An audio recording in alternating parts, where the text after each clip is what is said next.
Welcome to the NC Spin After Spin. Additional comments from our panelists just available on our website. Becki Gray, what do you wish you had said on last week's show, but you didn't? Well, Tom, we didn't really have a chance to get into a lot of the specifics about the federal money that's coming in. And of course, this is what the General Assembly is allocating and dealing with this week. What a lot of folks don't know is the federal money has a lot of strings attached to it. Yes. It has been, there are pathways for that spending as it comes into not only North Carolina, but other states as well. And it is designated for new spending as a result of COVID-19, new programs. It can't be used to plug budget holes or to fill in gaps or those kind of things. An example of how North Carolina would like to use that money is with the DOT shortfall that we have. Yes. They're talking, trying to get $300 million into DOT to shore that up and to fill that budget gap. Right now, they are not allowed to use the federal money that way.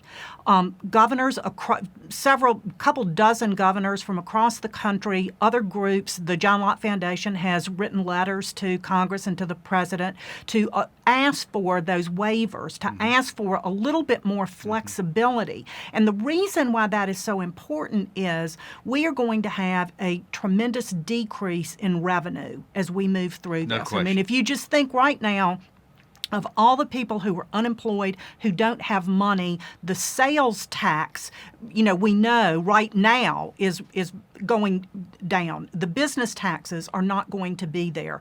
And we're seeing that immediately, and we're going to be feeling that in our state budget in the next couple of weeks. You don't think they can justify this money for DOT from the standpoint that the crisis has decreased the amount of driving and the amount of gas taxes? That's not a new appropriation. That's a result of COVID-19, is it not? Well, it is. The easiest and cleanest way to do this and to give more flexibility. I use the DOT as an example. There are other places across state government that we would need to be able to, in education and health and human services. I mean, you name it. And North Carolina's not unique in this. Other states are facing the same thing. So if there were more flexibility, with some guidelines, of course, from the federal government, it would give North Carolina and other states just more flexibility to position their states to move forward, to move out of this, and to get the economic engines running again. Each state knows best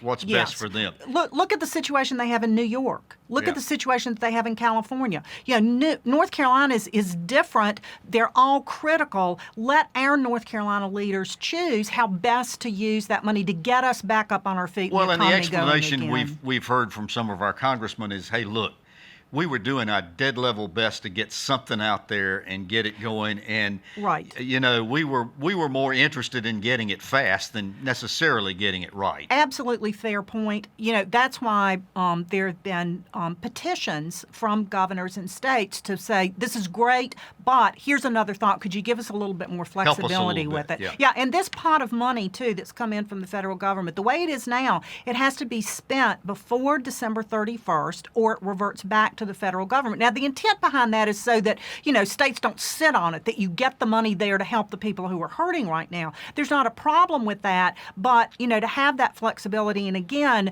that's one reason why you're seeing the Senate and legislative leaders talking about maybe pulling back a little bit on spending this money. It's not that they don't recognize the needs, but it's just, let's see how this revenue picture is going to fall out. Let's see where the gaps are going to be. They can anticipate some things, but the more information that you have, the more effective you can be. And again, making sure that every dollar is stretched and is meeting people to meet the needs. I think I'd be willing to bet the ranch that there won't be any states turning any money back into the federal government. No, but, across the country, and, as a taxpayer, we talk about trust. I think taxpayers, not only in North Carolina, but across the country, want to know that that money is being used to help us get back up on our feet and position ourselves to be an economic engine again. Yes.